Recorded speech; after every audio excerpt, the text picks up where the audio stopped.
BigKat TV, Pastor Andy with you. BigKat's not around. Oops. Hold on. Let me turn that down a second. So that's what we're going to go to here. Okay, hold on. Hold on, everybody. All right, BigKat TV, Pastor Reacts, Pastor Andy with you. Acid Rain, Avenged Sevenfold. We're going to do listen to the song and do a lyric review. Never heard this one before. Got a little bit of the intro here.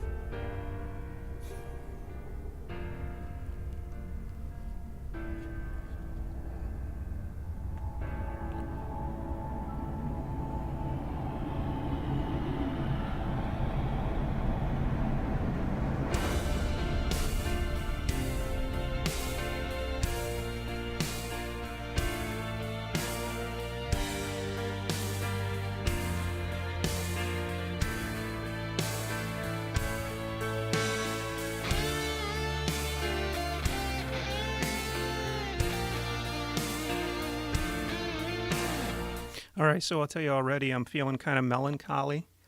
And for some reason, this one's reminding me of Guns N' Roses' November Rain. So we'll see if maybe it's a takeoff on that. And we're getting into a guitar solo, but I get it. I mean, establishing the mood and all that with the introduction. We're about 40 seconds in or something like that.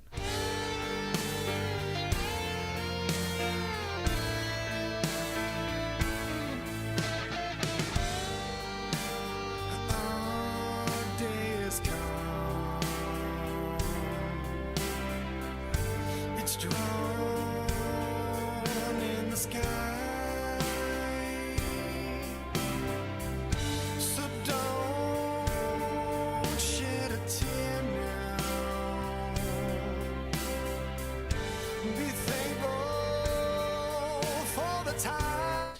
All right, so I want to talk a little bit about "It's Drawn in the Sky," this line here on the first verse. And those of you that don't like to stop in the song, I'm sorry, but we're going to stop this one. So there's a lot of indication that the God who created the universe, if you believe in a God, also put some things in the sky to for signs and for seasons and for symbols. And so, of course, when Jesus was born, there was a star in the sky that led the wise men to him, directly to Bethlehem.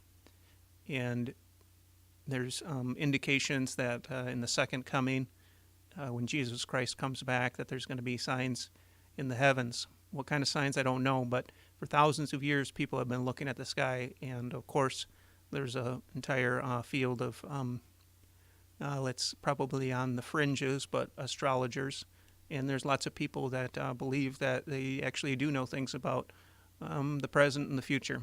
So it's drawn in the sky here, perhaps a reference to astrology. And I do like the focus on the now, don't shed a tear now, be thankful for the time. And then, of course, we're moving into this philosophical line here that I'll review when we get to it. Life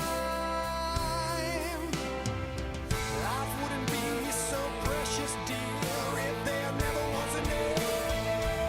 What do you think about that? Life wouldn't be so precious, dear, if there never was an end. What do you guys think? This gets to me, this gets to the roots of consciousness. And so let's say that eventually everyone will stop being conscious, okay? So this is from a strictly naturalistic worldview. So eventually, the Big Bang will expand back into itself, and time and all that stuff will be reformulated. It'll be all reformulated. E equals mc squared, mass, and everything gets put back together in a ball. What will be the evidence that life was ever precious? Who will be there to tell the story? No one will be there to tell the story. So how would anyone know it was precious? The thing that thought it was precious will no longer exist. Consciousness itself will no longer exist. There will be no one to be able to tell the story. It's kind of a take on if a tree falls in the forest and there's no one to hear it, did it make a sound?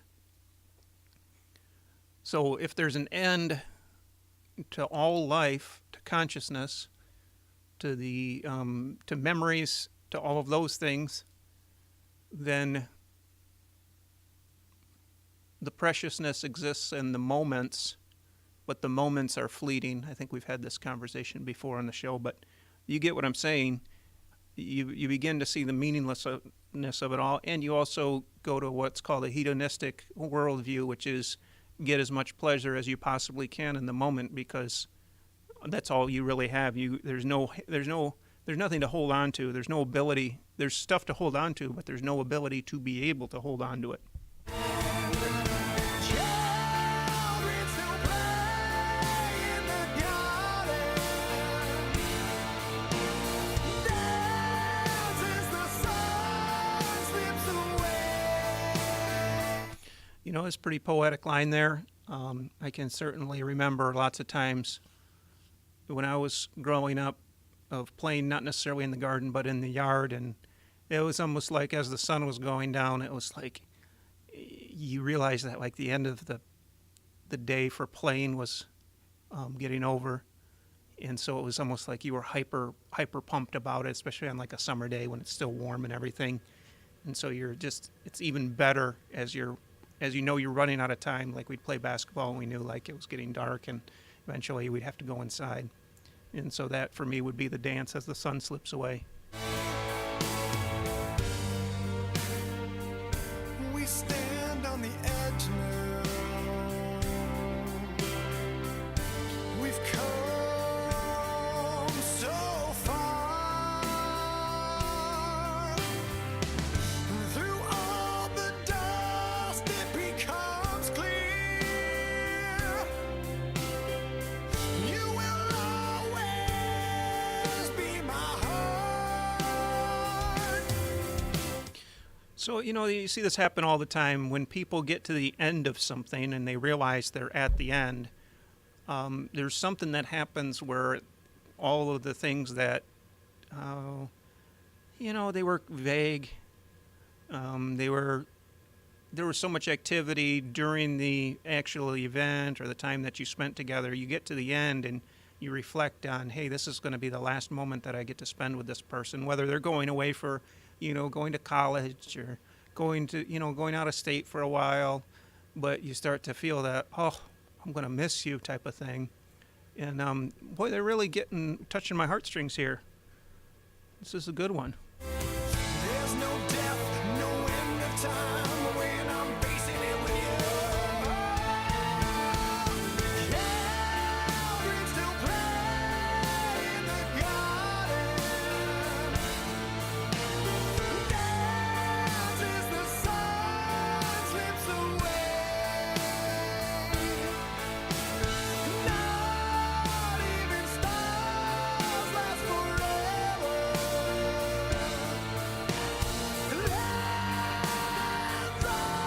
Let's pass it right. All right, so right on, not even stars last forever. The scientists at least tell us that these stars will all eventually burn out. And now we go into this line, cleanse us, acid rain. And, I don't know the background of these guys. I don't know if we're talking about the dreaded lysergic LSD or if we're talking about, just kind of putting together these two images of a cleansing from acid rain, like how dirty would you have to be in order for acid rain to be the thing that would purify you, and so it's like there's a lot there.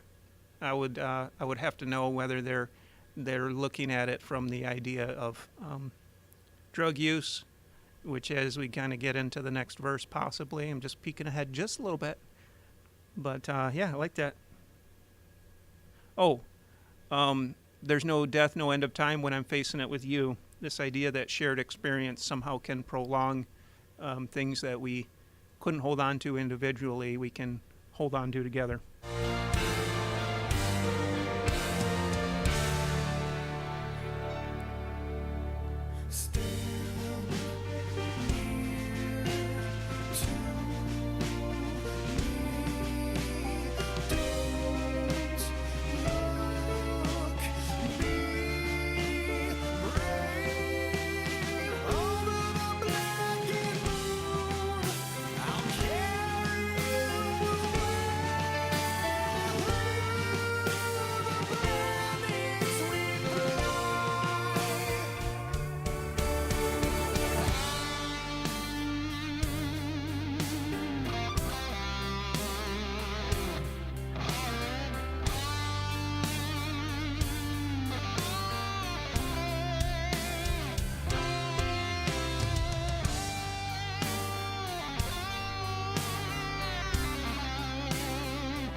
A little thunderstorm here.